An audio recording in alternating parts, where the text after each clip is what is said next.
Mr. Mack here. We're going to do the 4.5 practice solutions for isosceles and equilateral triangles. Number one, we have an equilateral triangle, and we know one of the sides, so that means x has to be 10, y plus 3 equals 10, so y equals 7, x equals 10. Number two, we have an isosceles triangle. We have one pair of congruent sides. So in an isosceles triangle, we know that we can set those expressions equal to each other. So we're going to say 2x minus 9 equals x plus 5, and just solve.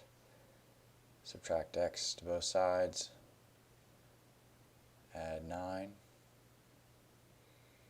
So we get 14 for x. And that is our solution. So we substitute 14 back into the original problem. We're going to get 2 times 14 minus 9, which is 19. And if we put it in for x on the other side, we get 14 plus 5 equals 19. That checks. Number three, this yellow triangle is also isosceles. It's got two congruent sides. So we know that the base angles of an isosceles triangle are going to be congruent.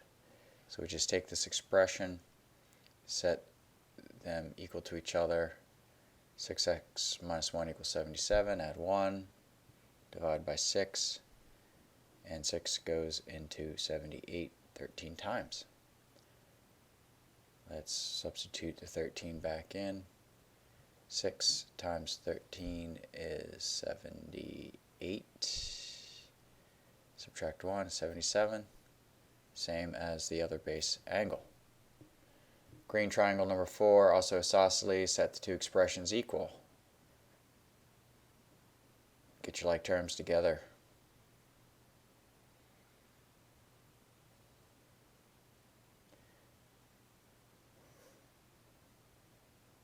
And don't forget to write the problem down correctly.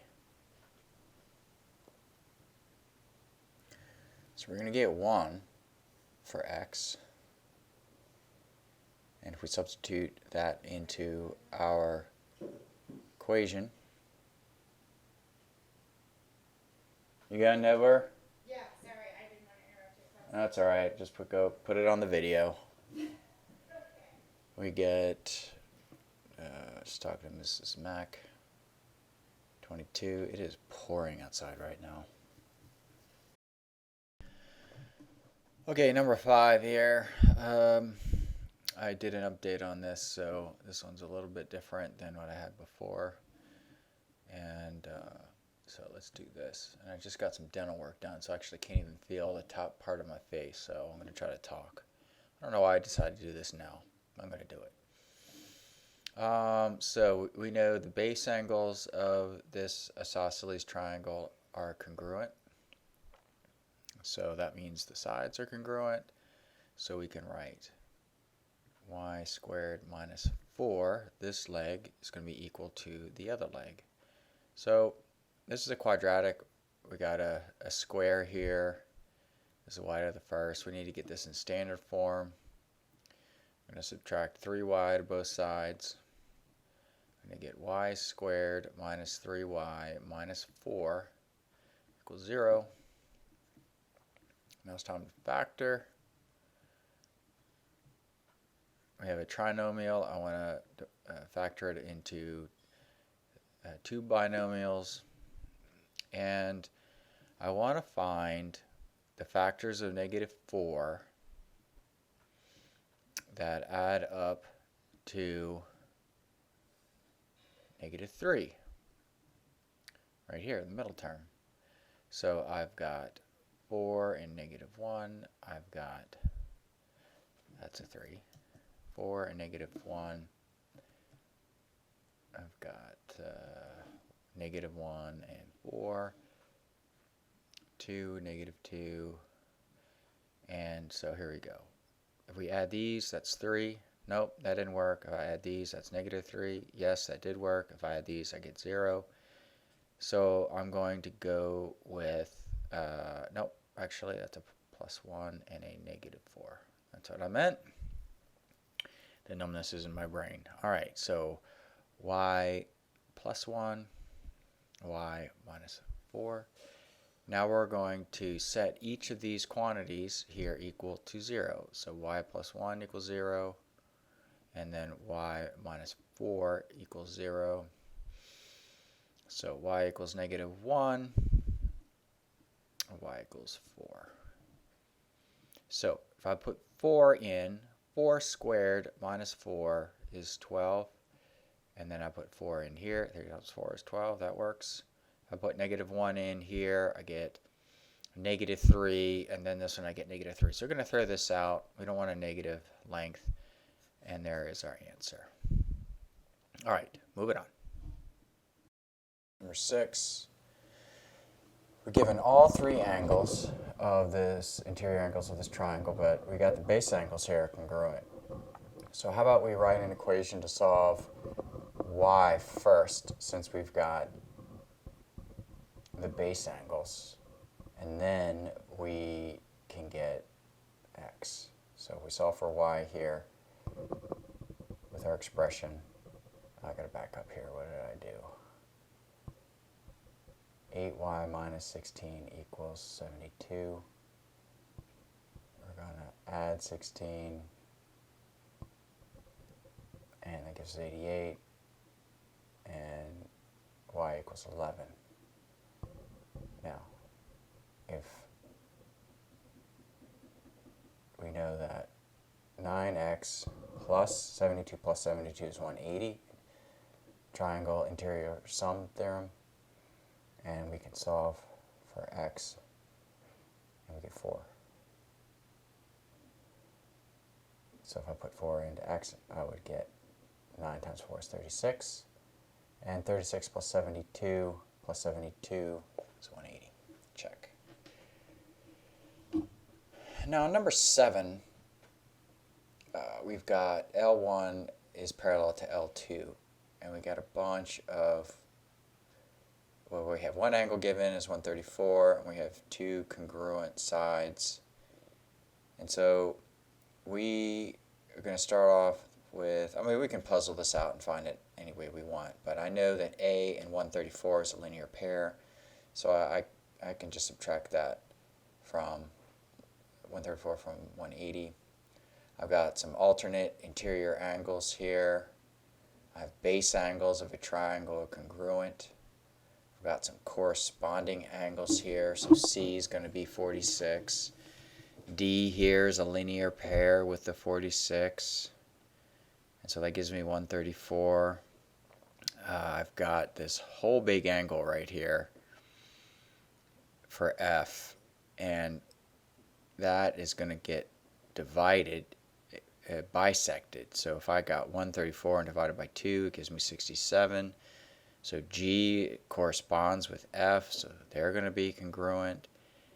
E is going to be alternate exterior with angle C, so that's going to be 46. And angle B is the vertex angle of this isosceles triangle, so if we do 180 and subtract 2 of the 46's, we will get 88. All right, let's take a look at this. Okay, 16 is triangle ABC, isosceles, explain your reasoning.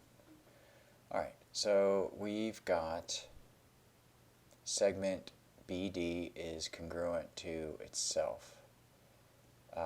So why am I doing this? We've got these two triangles, ADB and CDB, that looks like we might be able to prove that they're congruent. So let's see if we can use a triangle congruence here. I know that angle BDC is 90 degrees. It's a linear pair with angle BDA. So those angles are both going to be 90. And triangle ABD is going to be congruent to triangle ACB because of angle side angle. So we're already given those top two angles were congruent. So then I know AB is congruent to CB because that is the corresponding or congruent corresponding parts of congruent triangles are congruent, CPCTC. And that's the definition of an isosceles triangle. If we have two legs are congruent, it's isosceles. So that proves that. So 16 is done. 17. Triangle EQL is an equilateral triangle if segment EU bisects angle LEQ. Find. All right, so bisecting means cut in half. So we've got 60 cut in half. It gives us some 30s. And we know that when we bisect an equilateral triangle, we get a perpendicular bisector. So we're going to get half the lengths of 4. That's it. You guys kind of figure that one out. Determine the following statements are always, sometimes, or never true. Base angles of an isosceles triangle are congruent. Always. Base angles of isosceles triangle are complementary. That would be sometimes. Complementary means they add up to 90. So sometimes the base angles could be 90 if it's a 45, 45, 90 triangle. 20. Base angles of an isosceles triangle can be equal to the vertex angle. Sometimes,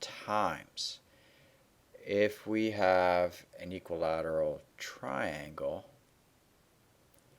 the base angles could be equal to the vertex angle.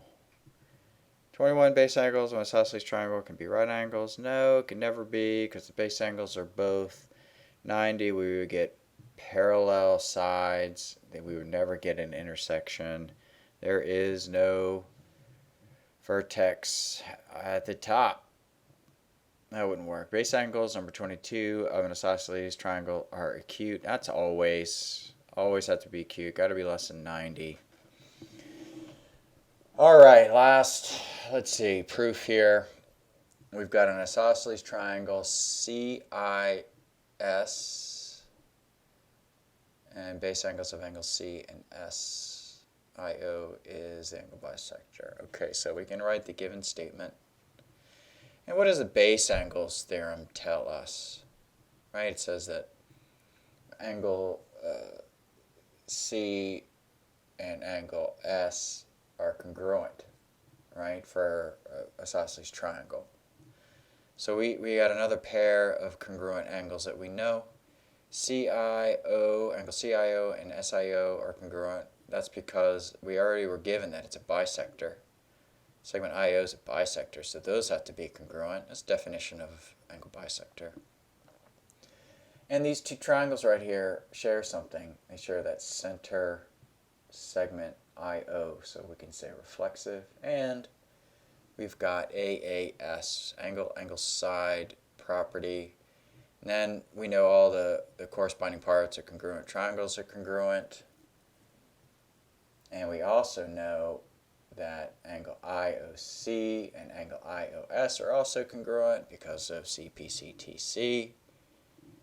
And we know that those two angles are supplementary. That's a linear pair. It's the definition of linear pair. So if they are supplementary and congruent, then that means they are both 90 degrees. Seems like we're writing a lot of steps here for these reasons, but that's what we do. So segment IO is perpendicular bisector. That's the definition. We already proven that it bisects CS and that the angle is at a 90. So that's the definition of angle bisector. That's it. We finished this 4.5 practice in record time. See you all later.